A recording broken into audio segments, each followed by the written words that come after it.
হঠাৎ আমার বন্ধু বলল যে আমার তো পরিচয় দিলি, তোর নিজের কথা বললি না তো। তো আমি তো ভাবলাম তাই তো, অনেক দিন পর আবার এসছি, হয়তো আপনারা আমাকে ভুলেও গেছেন, সেই জন্য নিজের পরিচয়টা দিয়ে দিই। নমস্কার, আমি তমাল ভদ্র। আমার ছোট্ট ইউটিউব চ্যানেল ক্রিস অ্যাব্রডে আপনাদের স্বাগত।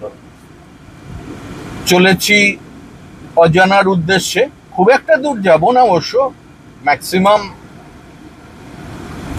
কোলাঘাট বা ওখান থেকে আরেকটু পার হয়ে মেচেদা, বা খুব বেশি হলে হলদিয়া।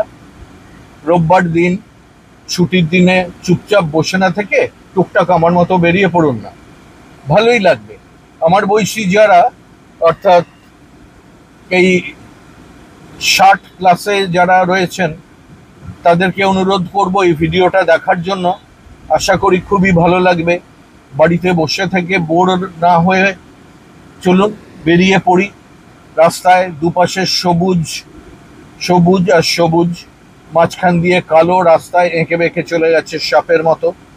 সেই রাস্তায় দেখুন কিরকম লাগছে, ভালো না?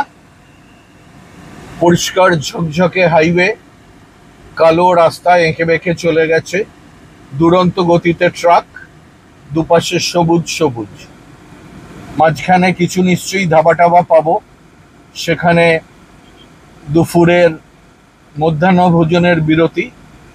খুব ভালো লাগে জানো তো, ধাবার খাওয়ার একটা আলাদা অনুভূতি আছে, অন্য একটা স্বাদ আছে, যেটা কিন্তু বাড়িতে কখনোই হতে পারে না। কেন যে এই ব্যাপারটা হয় বুঝতে পারি না।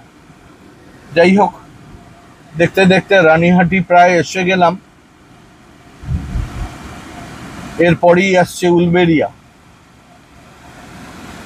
চলুন, আবার দেখা হবে।